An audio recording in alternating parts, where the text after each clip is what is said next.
출애굽기 2장 1절에서 10절입니다. 제가 읽겠습니다. 레위 가족 중 한 사람이 가서 레위 여자에게 장가들어 그 여자가 임신하여 아들을 낳으니 그가 잘생긴 것을 보고 3달 동안 그를 숨겼으나 더 숨길 수 없게 되매 그를 위하여 갈대 상자를 가져다가 역청과 나무진을 칠하고 아기를 거기 담아 나일 강가 갈대 사이에 두고 그의 누이가 어떻게 되는지를 알려고 멀리 섰더니 바로의 딸이 목욕하러 나일 강으로 내려오고 시녀들은 나일 강가를 거닐 때에 그가 갈대 사이에 상자를 보고 시녀를 보내어 가져다가 열고 그 아기를 보니 아기가 우는지라 그가 그를 불쌍히 여겨 이르되 이는 히브리 사람의 아기로다. 그의 누이가 바로의 딸에게 이르되 내가 가서 당신을 위하여 히브리 여인 중에서 유물을 불러다가 이 아기에게 젖을 먹이게 하리이까? 바로의 딸이 그에게 이르되 가라 하매 그 소녀가 가서 그 아기의 어머니를 불러오니 바로의 딸이 그에게 이르되 이 아기를 데려다가 나를 위하여 젖을 먹이라. 내가 그 삭슬을 주리라. 여인이 아기를 데려다가 젖을 먹이더니 그 아기가 자라매 바로의 딸에게로 데려가니 그가 그의 아들이 되니라. 그가 그의 이름을 모세라 하여 이르되 이는 내가 그를 물에서 건져내었음이라 하였더라. 아멘.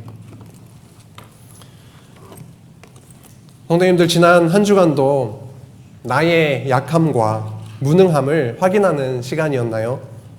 약하디 약한 내 안에 강하신 예수 그리스도를 발견하는 시간이었습니까? 16세기 종교개혁자 칼빈은 그의 책 기독교 강요에서 우리가 살아가고 있는 이 피조물을 하나님의 영광의 극장이라고 표현을 했습니다.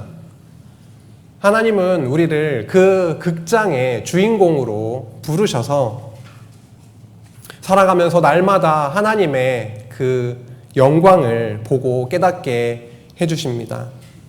이 과정이야말로 우리의 약함과 무능함 그리고 죄악성을 절실히 깨닫고 강하신 예수 그리스도 앞으로 하나님 앞으로 우리를 나아가게 하는 은혜의 과정입니다. 지난 시간에 우리는 출애굽기 1장 말씀을 통해서 언약 자손이 애굽의 학대 속에서도 생육하고 번성하여 애굽의 온 전역을 가득 채우는 그런 모습을 확인하게 되었습니다.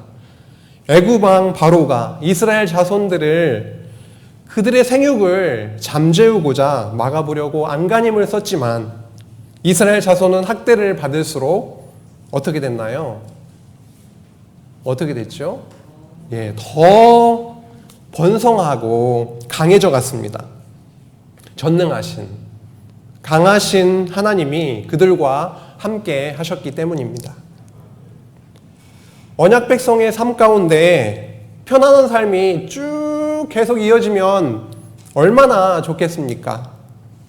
그러나 그들의 삶의 현장은 그렇게 흘러가지가 않았죠. 분명히 하나님께서 아브라함에게 자손 땅 통치의 하나님의 나라, 즉 그 언약을 세우시고 당신의 언약 백성을 저 바다의 모래알같이 수없이 많은 모래알같이 번성하게 해주신다고 언약하셨죠. 그런데 그 언약이 성취되는 그 현장은 그리 순탄하지가 않았습니다. 그들에게는 죽음의 위협이 있었고요. 학대와 고통이 이어졌습니다. 고난의 시간이었다는 겁니다. 그러나 그들과 함께 하셨던 하나님이 강하셨기 때문에 그들은 약했지만 실로 그들은 강했습니다. 세월이 흐르고 흘러서 드디어 하나님이 아브라함에게 언약하셨던 것처럼 그때가 다가오고 있었습니다. 여호와의 언약대로 이방에 객이 되어서 400년 동안 살게 하시고 그리고 큰 재물을 이끌고 나오게 해주시겠다라고 했던 그때가 다가오고 있었던 것입니다. 그래서 하나님은 그들을 이끌고 애굽에서 이제 나올 그 지도자를 태어나게 하시는데 그가 바로 모세입니다. 오늘 출애굽기 2장 말씀 같이 읽었는데요. 2장의 말씀은 모세를 태어나게 하시고 그리고 태어난 모세를 광야로 보내서 실현의 시간을, 훈련의 시간을 두시는 내용이 2장에 이어지고 있습니다. 모세는 언제 태어났습니까? 아주 평안할 때 태어났습니까? 그렇지 않습니다. 그 학대 가운데에 태어났습니다. 레위 지파 중에 어떤 한 남자가 있었는데 한 여자와 결혼을 했고 그 사이에서 아들이 태어나게 되죠. 그런데 태어난 아기를 보니까 너무 준수해가지고 석 달을 숨겨서 키운 겁니다. 근데 더 이상 숨겨 키울 수 있는 상황이 되지 않아서 갈대 상자를 가져다가 거기에 역청을 바르고 나무 진을 발랐습니다. 우리 지금으로 표현을 하자면 방수 처리를 아주 잘 꼼꼼하게 해서 나일강 강가에 있는 갈대 사이에 놓은 겁니다. 그런데 나일강으로 목욕하러 나온 바로 왕의 공주가, 딸이 그 갈대 상자를 발견했죠. 공주는 그 상자 안에서 울고 있는 그 아기를 보고 히브리 사람의 아기구나라고 하는 것을 직감적으로 알아차렸습니다. 그런데 하나님께서 그 공주에게 그 아기를 불쌍히 여기는 마음을 주셨죠. 그리고 은혜를 베푸셔서 그 아기가 친어머니로부터 젖을 먹고 자랄 수 있도록 그렇게 인도하셨습니다. 그 아기가 자라기 시작했죠. 다 이제 좀 자라고 나서 젖을 떼고 이제 바로의 공주에게 데리고 갑니다. 그래서 결국은 그 바로 궁전에 들어가서 그 공주의 아들로 자라나게 되는 겁니다. 근데 그 공주가 그 아기의 이름을 모세라고 짓는 겁니다. 왜요? 물에서 건졌다라고 하는 뜻을 담아서 모세라고 이름을 지었습니다. 이렇게 모세는 애굽 왕실에서 성장하게 됩니다. 한낱 노예의 자식에 불과했던 그 자가 왕실의 아들이 된 놀라운 사건이 바로 이 사건이었죠. 이러한 섭리는 하나님께서, 여호와께서 언약대로 그 자손을 이제 출애굽시키시기 위해서 모세를 치밀하게 보호하시고 그리고 준비시키시는 그런 과정이었다라는 겁니다. 태어나는 것도 태어나서도 굉장히 죽임을 당할 수 있는 상황이었지만 이렇게 보호하시고 인도하심을 주권적으로 그렇게 은혜로 인도하심을 우리가 알 수가 있습니다. 2장 12절에 보니까 모세가 장성한 후에라고 이제 뭔가 전환이 되고 있습니다. 여기서 몇 단어 되지 않죠. 모세가 장성한 후에. 하지만 사도행전 7장 23절로 가서 좀 참고를 해보면 이 모세가 장성한 후에라고 하는 몇 단어가 안고 있는 시간은요 40년입니다. 세월이 흘러서 모세가 40살이 됩니다. 그래서 그 마음 가운데 그 동족 히브리 자기 형제를 돌아볼 마음이 그 마음에 생긴 거예요. 그래서 한날은 밖에 그들이 고역을 하고 있는, 노동을 하고 있는 현장에 가게 됩니다.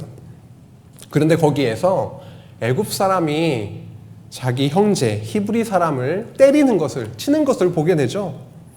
그 모습을 보고 모세는 정의감에 불타고 화가 나가지고, 성경에 화가 났다라는 말은 써있지 않지만 화가 안 났는데 사람을 죽일 수는 없잖아요.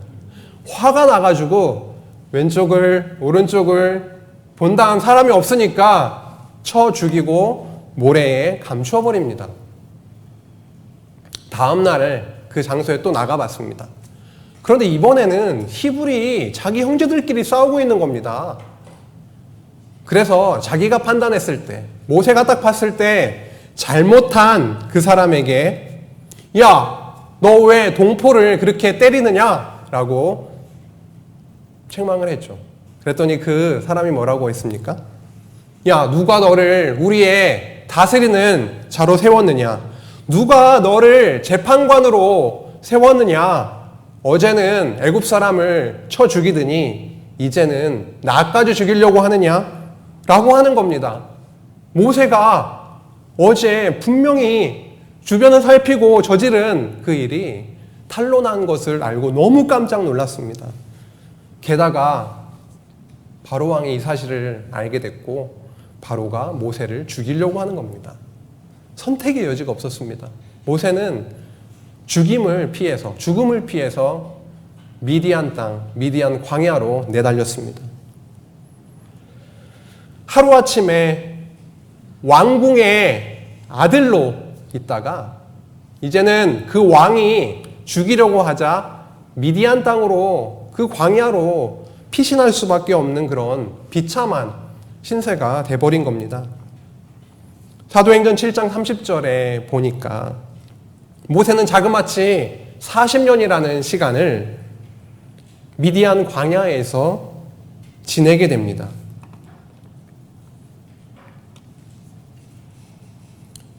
모세는 그곳에서 자그마치 40년의 시간을 지내게 됐는데 왕궁이 아닌 광야에서의 40년 시간은 그에게 어떠한 시간이었을까요? 그에게는 연단과 그런 훈련의 고난의 시간이었습니다. 사람을 쳐 죽일 정도의 자기 의에 충천했던 모세가 이제는 완전히 낮아지는 그 자리에 가게 된 거죠. 연단의 시간이었습니다. 장차 40년 광야 생활을 이끌어가게 하시려고 먼저 광야로 보내서 몸으로 부딪히며 그 광야를 체험하게 하는 시간이기도 했습니다. 모세가 몇 살까지 살았죠? 잘 아시죠? 모세가 120살까지 살았는데 오늘 보면 40년으로 되어 있는데 전반부 40년은 어디에서 사는 거죠? 왕궁 애굽에서 왕궁에서 살게 됩니다. 40년은 미디안 광야에서 지내게 되는 거죠. 또 40년은 출애굽 후 광야 생활을 하게 됩니다. 어떻게 이렇게 맞추셨을까요? 40. 어쨌든 지금 사도행전 7장 내용을 확인을 해보면 이게 40년이라는 게 확인이 되고 그리고 신명기 34장 그쪽에 뒤에 가보면 120세에 죽었다라고 조상에게 돌아갔다라고 하니까 확실합니다. 120살을 살았는데 40년을 산 게 분명합니다. 애국 왕궁에서는 정말 많은 것들을 누리며 살았겠죠. 부족함이 있었겠습니까? 먹을 것, 입을 것, 자기가 하고 싶은 모든 것들을 할 수 있었던 시기였죠. 그러다 보니까 사람도 쳐 죽일 수 있을 만큼의 자기 정의에 완전히 사로잡혀 있었던 그런 시간이었죠. 미디안 광야는 완전히 낮아지는 시간입니다.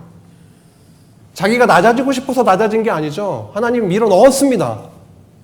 도망가지 않으면 바로 왕에게 잡혀 죽을 수밖에 없는 그런 상황 속에 쳐 넣어서 미디안 광야로 내달리게 했습니다. 여기에서의 40년의 생활을 지나고 이제 부르시는 겁니다. 그래서 당신이 언약하셨던 아브라함에게 창세기 15장 14절에 언약하신 대로 이제 400년이 차면은 너희들 그 나라에서 내가 너희들을 이끌어낼 거다. 근데 그냥 나오는 게 아니라 많은 것을 들고 나오게 할 거다라고 하는 그 언약대로 이제 출애굽의 그 때가 돼서 부르시는 겁니다. 이 과정이요. 근데 가만히 조금 더 좁혀서 들어가면 애굽 왕궁에 들어가기까지의 과정도 이런 게 있는 겁니다. 이게 크게 봐도 굴곡이 있지만 태어났을 때 죽음의 위협이 있었잖아요. 그럼에도 불구하고 왕궁으로 들어가게 하는 부분이 있었던 거죠. 결국 이런 과정에서 이렇게 크게 인도하시는 바도 있지만 이 사이사이에 굉장히 굴곡들이 있는 겁니다. 그래서 결국은 이 굴곡을 만들어내시고 이 과정을 통해서 여호와 하나님을 깨닫게 해나가시는 것을 저희가 볼 수가 있습니다. 2장 23절을 한번 보시면 여러 해 후에라고 합니다. 몇 단어 되지 않지만 많은 시간들을 여기에서 의미하죠. 많은 세월이 흘러라고 하는 겁니다. 여기죠. 많은 세월이 흘러 40년. 여기서도 아까도 40년. 이런 식으로 성경에서는 거기에 대해서 자세히 기록하고 있지 않지만 시간의 흐름을 좀 염두에 두시면서 읽어 나가시면 좋겠습니다. 많은 세월이 흘러 40년이 흘러 모세를 죽이려고 했던 바로 왕이 죽었습니다. 그런데 이스라엘 자손은 여전히 고된 노동 가운데 탄식하고 부르짖고 있었죠. 그때 여호와 하나님께서 하늘에서 그 소리를 들으시고 이제 다음과 같은 말씀을 하십니다. 2장 24절에서 25절입니다. 하나님이 그들의 고통 소리를 들으시고 하나님이 아브라함과 이삭과 야곱에게 세운 그의 언약을 기억하사 하나님이 이스라엘 자손을 돌보셨고 하나님이 그들을 기억하셨더라 라고 합니다. 본문을 보면은 마치 이스라엘 자손이 주여 구원하여 주소서 막 그 탄식하고 외치니까 하나님이 그 소리를 들으시고 언약을 기억하신 것처럼 보이지만 전혀 그렇지 않습니다. 이 세상 만사는 하나님께서 정하신 그 때에 따라서 진행이 됩니다. 전도서 3장 1절의 말씀 있죠. 범사에 기한이 있고 천하 만사가 다 때가 있나니 여호와 하나님이 정하신 그 때에 따라서 모든 일이 진행이 되죠. 하나님이 언약을 세워놓고 까마득하게 잊고 있다가 갑자기 어떤 자극에 의해서 갑자기 이렇게 기억하고 그런 게 아닙니다. 여호와께서는 이스라엘 자손들을 계속 관찰, 계속 보고 계셨고 그리고 그들을 눈동자와 같이 보고 계셨고 그들의 모든 상황들을 너무도 잘 알고 계시는 그런 분이십니다. 신실하신 하나님께서 한번 세우신 언약은 그 단 한 번도 철회된 적이 없습니다. 25절에 한번 보시면 하나님이 이스라엘 자손을 돌보셨고 하나님이 그들을 기억하셨더라 라고 하시는데 여기에 보면 돌보셨고 라고 하는 히브리어는 라라고 해서 본다라는 겁니다. 항상 여호와 하나님은 그들을 향해 눈을 뗀 적이 없으신 거예요. 그들이 힘들고 고통 가운데 있는 것을 소리를 내서 부르짖어야만 잊고 있다가 생각나는 그런 하나님이 아니시고 한 번도 눈을 뗀 적이 없는 거예요. 나의 백성들이 고통당하고 있는 것을 주시하고 있었던 겁니다. 그리고 기억하셨더라 라고 하죠. 히브리어 야다 잘 아실 거예요. 알다란 뜻입니다. 쉽게 말해서 그들의 아주 세밀한 것, 그들의 필요, 그들이 지금 필요한 게 뭔지 모르셨을까요? 뭔가 자극을 줘가지고 하나님이 알게 되시는 그런 분이신가요? 아니죠. 항상 그들을 눈동자와 같이 보고 계셨고 그들의 모든 필요와 뭐가 지금 필요한지를 너무도 잘 알고 계셨던 그런 여호와 하나님이셨던 겁니다. 그래서 여기서 중요한 것은 여호와께서 이스라엘 자손을 애굽에서 이끌어내어 가나안 땅으로 인도하실 그때의 언약을 성취하시기 위해서 모세를 벌써 40년 전부터 미디안 땅에 보내서 훈련을 시키고 있으셨다라는 것이죠. 그리고 이 때가 되니까 그렇게 자기의 목숨을 끊으려고 했던 애굽 왕까지도 죽게 하신 겁니다. 그리고 하나님은 이 때가 되었으니까 이제 모세에게 찾아오십니다. 이 내용이 3장부터 이어지는 겁니다. 모세를 부르시는 내용, 소명하는 내용이 3장으로부터 이어지고 있습니다. 모세는 미디안 땅에서 누구를 만납니까? 이드로, 르우엘이라고도 하죠. 그 미디안 제사장인 루우엘을 만났고, 그리고 어떻게 해요? 그 모세 이드로의 양을 치면서 살아갔는데, 어느 날 그 미디안 서쪽에 위치한 하나님의 산 호렙에 그렇게 이르게 됩니다. 바로 그때 그 가시떨기에 붙은 불꽃 그 가운데에 여호와 하나님의 사자가 나타난 것이죠. 근데 가만히 보니까 불은 붙었는데 그 가시떨기가 타서 없어지지 않는 것을 보고 너무 신기해서 좀 더 자세히 보려고 다가가려고 하는 그런 찰나에 여호와께서 모세야 모세야 부르시죠. 모세가 말합니다. 제가 여기 있습니다. 내가 여기 있습니다. 그런데 여호와께서 이리로 가까이 오지 말라. 내가 선 곳은 거룩한 땅이니 내 발에서 신을 벗으라 라고 하시죠. 뭐 어떤 땅이 거룩한 땅, 이 땅은 거룩하고 이 땅은 거룩하지 않고 이게 아니고 거룩하신 하나님께서 임하신 나타나신 그 땅이 거룩하니 너의 발에서 신을 벗으라 라고 하시는 겁니다. 그리고 나서 이렇게 말씀하십니다. 출애굽기 3장 6절에서 8절입니다. 또 이르시되 나는 내 조상의 하나님이니 아브라함의 하나님, 이삭의 하나님, 야곱의 하나님이니라. 모세가 하나님 배웠기를 두려워하여 얼굴을 가리매 여호와께서 이르시되 내가 애굽에 있는 내 백성의 고통을 분명히 보고 그들이 그들의 감독자로 말미암아 부르짖음을 듣고 그 근심을 알고 내가 내려가서 그들을 애굽인의 손에서 건져내고 그들을 그 땅에서 인도하여 아름답고 광대한 땅, 젖과 꿀이 흐르는 땅, 곧 가나안 족속, 헷 족속, 아모리 족속, 브리스 족속, 히위 족속, 여부스 족속의 지방에 데려가려 하노라. 여호와께서는 모세에게 찾아오셔서 하나님이 아브라함의 하나님, 이삭의 하나님, 야곱의 하나님, 즉 언약의 하나님이심을 밝혀주고 있으십니다.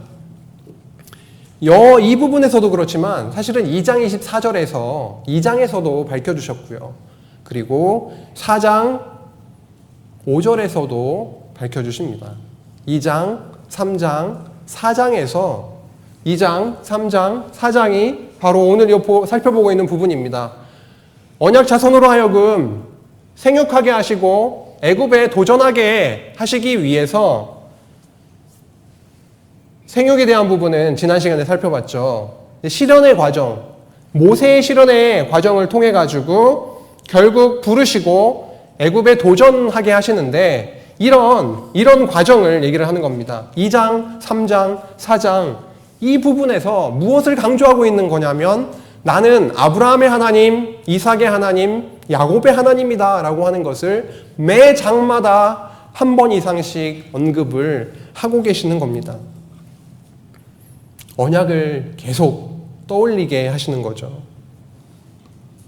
그리고 하나님은 1인칭 주어를 앞세웁니다. 내가 라고 합니다. 내가. 3장 7절에 보니까 내가 보고 듣고 알고 라고 하시죠. 어떻게 해요? 내가 고통을 분명히 보고 그리고 부르짖음을 듣고 근심을 알고 있다라고 하는 거죠. 8절은요. 내가 라고 하시면서 건져내고 인도하여 데려가겠다라고 하는 겁니다. 애굽의 손에서 건져내겠다. 그 땅에서 인도하여 내겠다. 그리고 가나안 땅에 살고 있는 그 족속들의 그 땅으로 데려가겠다라고 말씀하십니다.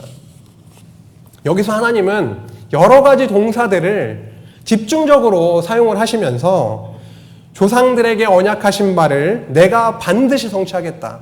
내가 이러하겠다. 내가 세우신 언약을, 내가 세운 언약을 성취하겠다라고 하는 강력한 의지를 보여주시고 있습니다.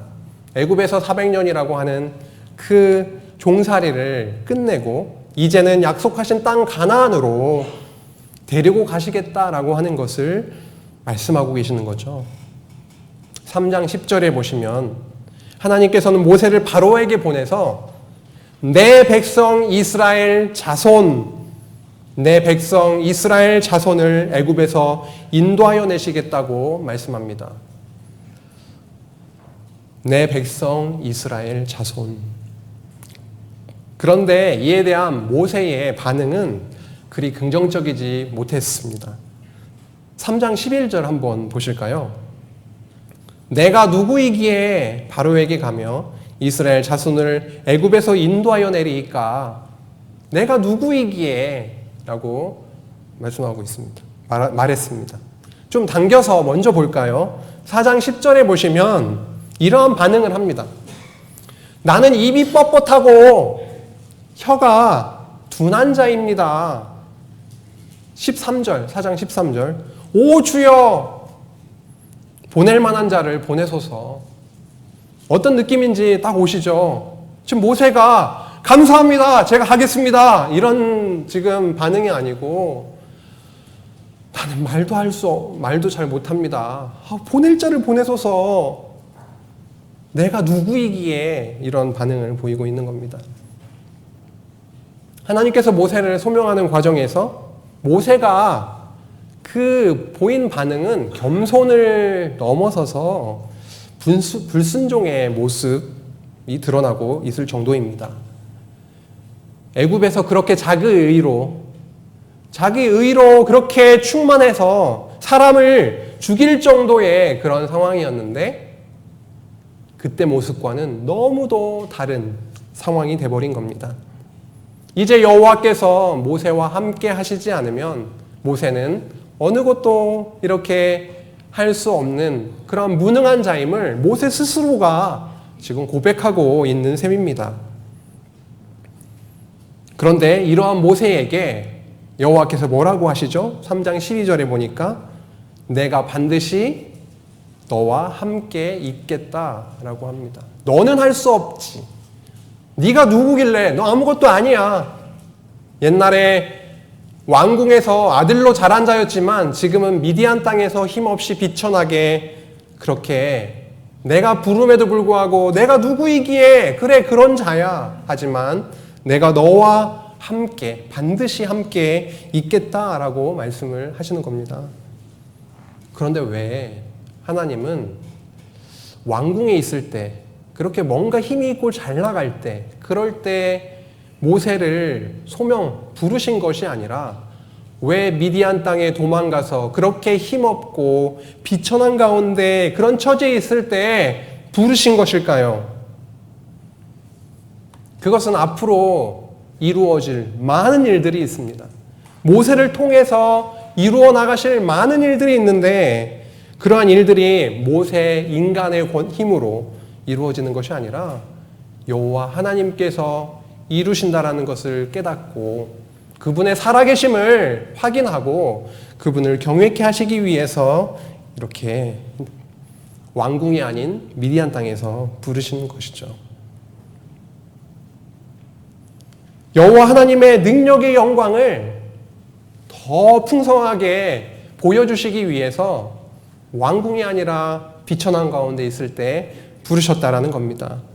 우리의 약함 가운데 하나님의 강하심을 보게 됩니다. 우리의 삶 가운데 우리의 힘으로는 어찌할 수가 없어서 완전히 발을 동동 구르며 하늘을 쳐다보고 기도하는 그 시간들, 그래서 하나님의 살아계심 그리고 그분의 영광을 깨닫고 찬송하게 되는 귀한 우리에게 주신 선물의 시간입니다.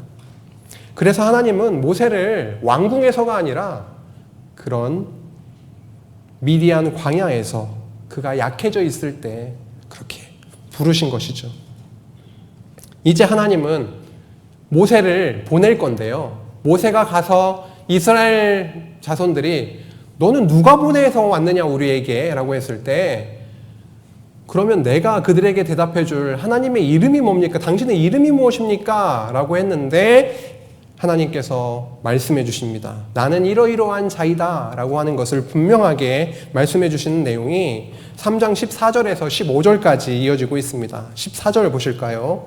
하나님은 모세에게 이르시되 나는 스스로 있는 자이니라 또 이르시되 너는 이스라엘 자손에게 이같이 이르기를 스스로 있는 자가 나를 너희에게 보내셨다 하라. 하나님이 또 모세에게 이르시되 너는 이스라엘 자손에게 이같이 이르기를 너희 조상의 하나님 여호와 곧 아브라함의 하나님, 이삭의 하나님, 야곱의 하나님께서 너를 너희에게 보내셨다 하라. 나를 너희에게 보내셨다 하라.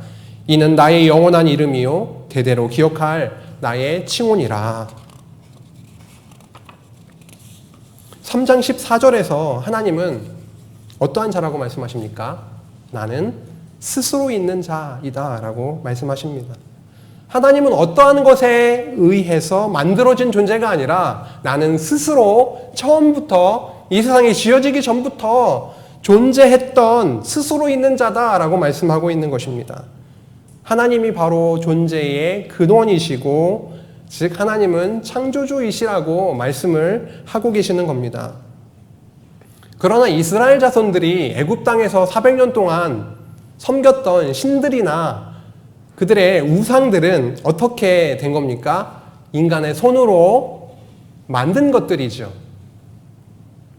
더 나중에 살펴보게 되겠지만 출애굽기 32장에 나오는 시내산 금송아지 숭배 사건은 그들이 400년 동안 애굽에서 어떠한 생활을 했는지를 보여주는 단면입니다. 틈만 나면 손으로 뭔가 만들어 놓고 그들을 인도하신 여호와 하나님은 완전히 있고 이게 우리를 인도한 여호와 신이다라고 할 정도의 그러한 삶을 애굽에서 살고 있었는데 그런 자들에게 바로 나 하나님, 나 여호와는 나는 스스로 있는 자다 라고 말씀을 하고 있는 겁니다. 하나님만이 전능하고 유일한 신이다 라고 말이죠. 3장 15절 보시면 하나님의 당신의 이름은 여호와라고 알려주고 있으십니다. 여기서 조상의 하나님을 다시 언급을 하죠. 아브라함의 하나님, 이삭의 하나님, 야곱의 하나님을 다시 언급하면서 하나님은 언약을 세우시고 그 언약을 성취하는 여호와이다 라고 하는 것을 밝혀주고 있습니다. 이렇게 반복해서 당신이 언약의 하나님이심을 강조하고 있는 것이죠. 2장에서도 3장에서도 지금 4장에서도 이는 하나님께서 정하신 때가 돼서 이제 언약하신 대로 내가 이스라엘 백성을 애굽에서 이끌어내겠다라고 하는 것을 나타내고 있으신 겁니다. 이렇게 하나님 당신의 이름에 대해서 알려주신 다음에 모세에게 이스라엘 자손이 애굽의 고난으로부터 인도해서 이제는 젖과 꿀이 흐르는 땅 가나안으로 분명히 인도할 것이다라는 것을 말씀하십니다. 그리고 그 과정에서 있게 될 일들에 대해서도 말씀해 주세요. 너와 장로들이 바로에게 가서 우리 하나님 여호와께 제사를 드리려고 하니까 사흘길쯤 광야로 가도록 허락해달라 라고 하여도 허락해주지 않을 것이다 라고 말씀하십니다. 그래서 내가 나의 강한 팔을 펴서 손을 들어서 여러 가지로 그 애굽을 친 후에야 그들이 비로소 너희들을 보내줄 것이다 라고까지 자세하게 말씀을 해주세요. 그리고 이스라엘 자손이 애굽에서 나오게 되는 그날에 그냥 나오게 되는 것이 아니라 뭐예요? 빈손으로 나오는 것이 아니라 은금 패물과 의복들을 취해서 나오게 될 것이다 라고 분명하게 말씀하십니다. 이는 창세기 15장 14절에 언약하셨던 말씀의 성취 사건이기도 합니다. 4장으로 넘어가겠습니다. 이제 모세를 어떻게 합니까? 보낼 텐데요. 그냥 보내는 것이 아니라 그 백성들이 이스라엘 자손들이 하나님께서 보내신 그 스스로 있는 자 여호와가 보내신 자가 맞구나 라고 하는 것을 믿게 하시기 위해서 표징을 주세요. 이적을 일으킬 능력을 주시는 겁니다. 그리고 나서 그 표징을 가지고 이제 백성에게 나아가게 하시는 거죠. 어떠한 표징이요? 지팡이를 뱀으로 만드는 것, 그리고 품에 손을 넣었다가 빼면 나병이 생기기도 하고 다시 넣었다 빼면 낫게도 하는 것, 그리고 나일 강물을 피로 바꾸게 하는 표징, 이 능력을 주신 겁니다. 이를 통해서 조상의 하나님이 모세에게 나타났구나 라고 하는 것을 백성으로 믿게 하시기 위함이었죠. 그런데 이때 모세의 반응이 어땠습니까? 아까 미리 살펴본 거긴 하지만 입이 뻣뻣하고 혀가 둔합니다. 그러니까 뭐라고 하세요? 내가 네 입과 함께 있어서, 내 입과 함께 있어서 할 말을 가르쳐 주리라. 너의 입에 할 말을 내가 넣어 주리라. 그리고 이 말을 또 듣고 모세가 반응을 합니다. 오 주여, 보낼 만한 자를 보내소서. 그러니까 이번에는 모세를 향해서 여호와께서 노하시면서 야, 네 말 잘하는 형 아론이 있지 않느냐? 아론을 너와 함께 하도록 하겠다라고 또 말씀하십니다. 여호와께서는 모세가 능력이 있어서, 모세가 여호와께서 뭔가 임무를 주면은 그거를 잘 해낼 수 있는 준비가 되어 있어서 그를 불러가지고 쓰시는 게 아니고요.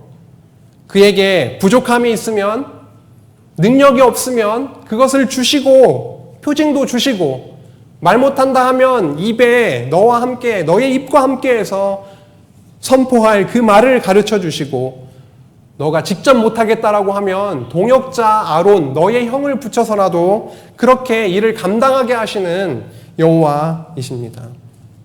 하나님은 부족한 자에게 감당할 힘을 주시고 다양한 방식으로 그렇게 채워주셔서 하나님께서 맡겨주신 일을 그렇게 감당하게 하십니다. 이렇게 하시는 이유를 사도 바울은 분명하게 밝혀주시는데 고린도전서 1장 27절에서 29절 말씀입니다. 그러나 하나님께서 세상에 미련한 것들을 택하사 지혜 있는 자들을 부끄럽게 하려 하시고 세상의 약한 것들을 택하사 강한 것들을 부끄럽게 하려 하시며 하나님께서 세상의 천한 것들과 멸시받는 것들과 없는 것들을 택하사 있는 것들을 패하려 하시나니 이는 아무 육체도 하나님 앞에서 자랑하지 못하게 하려 하심이라. 모세를 약하게 하시고 낮추셔서 다시 들어 쓰시는 이유를 아시겠죠. 우리 역시도 미련하고 약하고 천하고 천대받고 없는 자들인데 영광스러운 하나님의 나라의 백성으로 왜 부르셨는지를 아시겠죠. 아무 육체도 하나님 앞에 자랑하지 못하게 하려 하십니다. 우리의 자랑은 다름 아닌 우리의 약함 속에 강하신 예수 그리스도가 자랑입니다. 우리의 자랑은 내가 부족하지만 그 부족함과 약함을 채우시는 하나님이, 여호와 하나님이 자랑입니다. 우리의 자랑은 그리스도 안에 지체 한 몸을 이룬 옆에 지금 보고 계시는 형제 자매 지체가 우리의 자랑입니다. 모세는 하나님의 부르심을 받고 장인 이드로에게 애굽에 있는 형제들을 보러 가게 해달라고 말했는데 이드로가 평안히 가라라고 합니다. 모세는 아내와 아이들을 나귀에 태우고 떠나는데 하나님께서, 여호와께서 다시 이런 말씀을 하세요. 출애굽기 4장 22절에서 23절 말씀입니다. 너는 바로에게 이르기를 여호와의 말씀에 이스라엘은 내 아들 내 장자라. 내 아들 내 장자라. 내가 내게 이르기를 내 아들을 보내주어 나를 섬기게 하라 하여도 내가 보내주기를 거절하니 내가 내 아들 내 장자를 죽이리라 하셨다 하라 하시니라. 여호와께서는 이스라엘 자손을 뭐라고 부르고 있으세요? 아까 처음에 그래도 많이 새롭게 들리는 단어들이 있었습니다. 내 백성 이스라엘, 내 백성이라고 했는데 지금 4장 22절에서는 이스라엘 백성 자손들을 뭐라고 지금 부르십니까? 내 아들, 내 장자라고 하시면서 그들의 정체성을 분명하게 밝혀주고 있습니다. 여호와는 이스라엘의 아버지가 되시고 장자된 아들된 이스라엘은 분명히 약속하신 그 땅, 그 나라를 기업으로 받게 될 것입니다. 아들이 받게 될 그 기업이 있지 않습니까? 전능하신 하나님께서 내 아들이라고 하시는데 사실 두려울 것도 없고 염려할 것도 없습니다. 앞으로 하나님께서 여호와께서 어떻게 인도해 가시는지를 사실 바라보는 일만 남은 것입니다. 그런데 애굽으로 이제 내려가고 있었는데 모세가 여호와께 죽임당할 뻔한 사건이 있는 거예요. 갑자기 무슨 모세가 죽임을 당할 사건인가? 그것은 아들 게르솜의 할례와 관련되어 있는 일입니다. 4장 24절에서 26절인데요. 모세가 길을 가다가 숙소에 있을 때에 여호와께서 그를 만나사 그를 죽이려 하신지라. 십보로가 돌칼을 가져다가 그의 아들의 포피를 베어 그의 발에 갖다 대며 이르되 당신은 참으로 내게 피남편이로다 하니 여호와께서 그를 놓아주시니라. 그때 십보라가 피남편이라 함은 할례 때문이었더라. 여호와께서 부르셔가지고 애굽으로 보내시니까 가고 있는 그 시점에, 애굽으로 가는 이 시점에 그 아들의 할례 유무가 뭐가 그렇게 모세를 죽일 정도로 중요한 일이었을까요? 할례는, 이스라엘 백성들에게 있어서 할례는 언약자손이라고 하는 징표입니다. 만약에 몸에 할례가 있고 없고는 큰 차이입니다. 만약에 없을 경우 자기가 언약의 자손임을, 그리고 우리를 언약의 자손으로 선택해 주신 그 여호와 하나님을 잊기가 쉽기 때문입니다. 할례를 행하게 하심으로 목숨의 위협을 받으면서 옆에서 십보라가 열심히 했을 거 아닙니까? 피도 났고요. 피남편이다 라고 하는 그러한 긴박한 상황 속에서 모세의 머리에는 뭐가 돌아갔겠어요? 여호와 하나님, 우리를 선택하셨던 언약의 백성으로 선택하시고 지금 때가 돼서 당신의 그 언약을 이루시기 위해서 나를 보내고 있구나 라고 하는 그것을 생각했지 않겠습니까? 할례를 행하게 하심으로 여호와의 언약을 기억하게 해주신 거죠. 지금 여호와의 언약 성취를 위해서 애굽으로 가고 있는 그 모세에게 할례를 통해서 그 언약을 기억하게 하시고 그 언약을 세우신 여호와 하나님을 기억하게 하시는 것은 너무도 중요했던 것이죠. 죽임을 당할 뻔했느냐 안 했느냐 이게 중요한 게 아니라 이 사건을 통해서 언약의 하나님 여호와를 기억하게 하신 것이 중요한 거죠. 가서 많은 이적을 행하고 출애굽을 경험하면서도 여호와 하나님은 전혀 모르고 내가 이거를 해냈구나 이러면 무슨 의미가 있겠습니까? 모세는 이제 애굽으로 가다가 여호와께서 약속하신 대로 하나님의 산 호렙에서 누구를 만나죠? 형 아론을 만납니다. 그래서 여호와께서 지금까지 하셨던 말씀을 다 아론에게 전달하고 그 이적을 이렇게 행하게 하실 거다라고 다 전달을 해줘. 그래서 이스라엘 자손과 장로들을 다 모아놓고 아론이 하나님께서 여호와께서 선포하신 그 말씀을 다 전달하고 모세는 옆에서 또 그 이적을 표징들을 행하게 됩니다. 그러자 백성이 믿죠. 그 스스로 있는 자, 그 여호와, 우리 조상의 하나님이 보낸 자가 맞구나.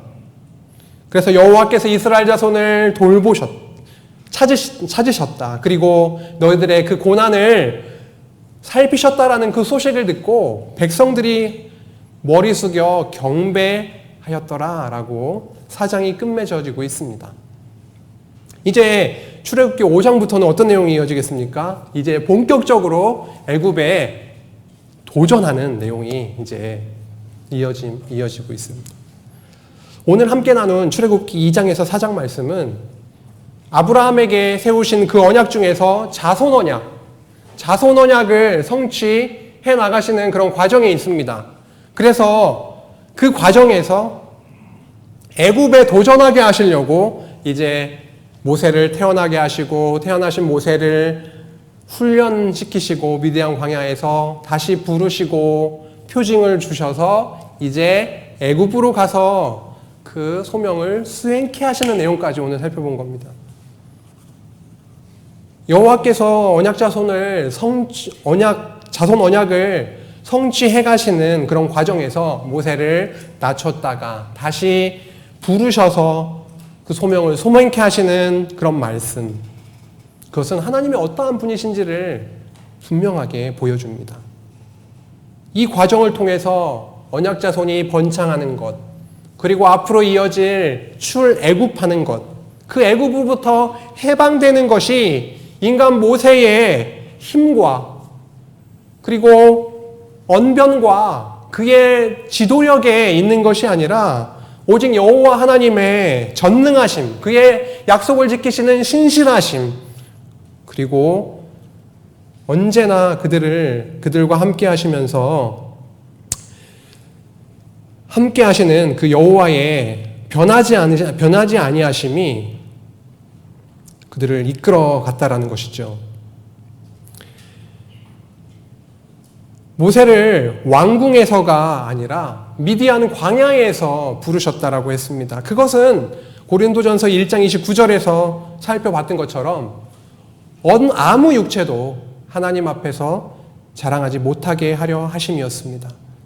다시 말해서 언약자손이 하나님을 자랑하게 만들고 그리고 하나님을 찬양하게 만드시기 위함이라는 거죠. 실제로 모세와 이스라엘 백성들이 출애굽을 하고 홍해를 건너고 그들을 추격해 오던 애국 군사들이 홍해에서 완전히 수장되는 몰살당하는 모습을 보고 여호와 하나님의 영광과 권능을 마음껏 찬양했던 내용이 출애굽기 15장에 기록되고 있습니다. 이러한 모세는 오실 그리스도의 모형적인 인물이었습니다.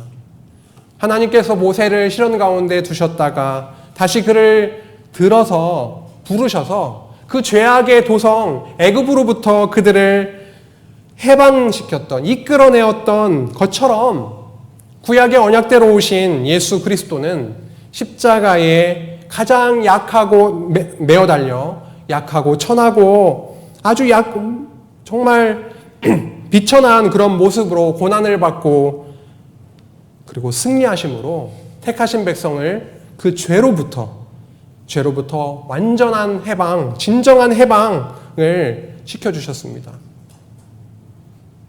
진정한 출애굽을 경험케 해주신 것이죠.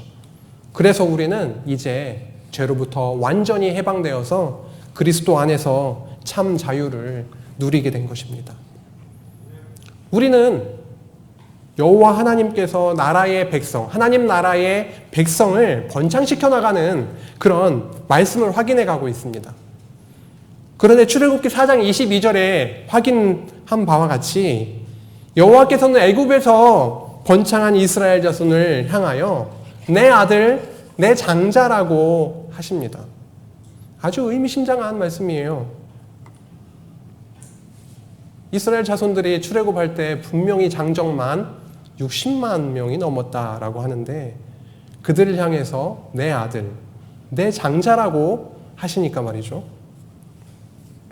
이는 하나님께서 아브라함과 이삭과 야곱에게 세우신 그 자손 언약이 표면적으로는 수많은 60만 이상이 되는, 아니 몇백만이 될 수도 있는 그러한 표면적으로는 자손들이지만 궁극적으로는 한 분 자손임을 말씀해 줍니다.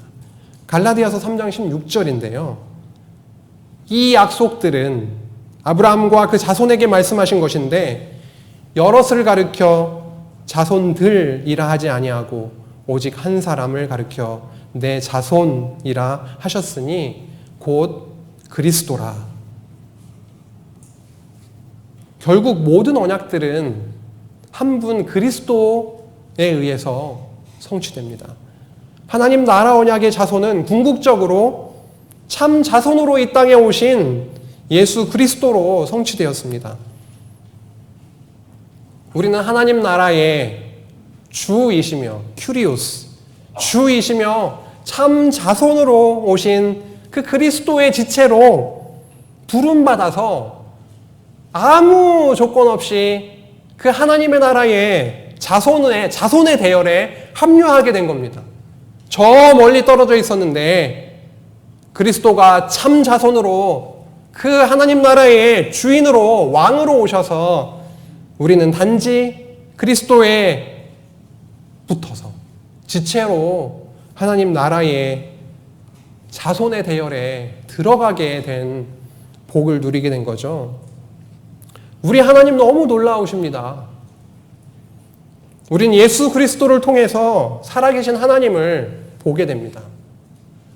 그리스도의 성취 부분을 통해서 이렇게 구약에서 많은 것들을 오늘은 자손 언약 성취에 대해서 조금은 좁혀가지고 살펴보고 있죠. 참 자손을 보내시겠다고, 자손들이 아니라 자손을 보내서 내가 성취하겠다, 나의 언약 하나님 나라를 이루겠다라고 하셨는데 분명히 이루셨다라는 것. 우리는 예수 그리스도를 바라보면서 거기에 머무는 것이 아니라 그리스도를 보내시겠다, 이루어주겠다라고 한 것이 그리스도 안에서 모든 것들이 이루어짐을 확인함으로 진짜 살아계신 하나님 여호와를 보게 되는 것입니다. 그 하나님은 지금도 여전히 살아계셔서 우리의 모든 것들을, 아까 말씀에도 나왔죠, 동사들 막 써서 하신 것, 모든 것을 보고 듣고 알고 계십니다. 아무 육체도 하나님 앞에서 자랑할 것이 없는 존재들입니다. 우리에게는 하나님 자랑, 우리에게는 하나님 찬양만이 있을 뿐입니다. 기도하시겠습니다. 하나님 아버지, 저희를 아무 조건 없이 예수 그리스도를 참 자손으로 하나님 나라의 주인으로 왕으로 보내주셔서 우리를 그 영광의 하나님의 나라의 백성으로 불러주시니 너무도 감사합니다. 헤아려 보면 누리게 하신 것들이 너무도 많이 있는데 더 많은 것들 바라며 탐욕 가운데 고통스러워할 때가 너무도 많이 있습니다. 주신 건강, 주신 물질, 주신 시간, 그 모든 것들이 하나님 앞에서 신령한 예배로 온전하게 드려질 수 있도록 저희들의 마음과 생각을 붙들어 주시고 인도해 주시기를 간절히 소망합니다. 하나님, 저희들에게 주신 이런저런 시련의 과정들과 어려움들이 있는데 그것이 무의미한 것이 아니라 모세를 미디안 광야에서 40년 동안 그 낮아지게 하셔서 하나님을 바라보고 훈련시키신 그것처럼 병상에서 집 방 구석에서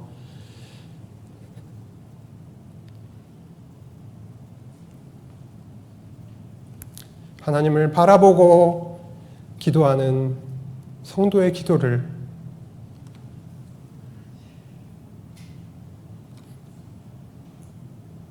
귀 기울여 주시기를 간절히 바라옵고 예수님의 이름으로 기도했습니다. 아멘.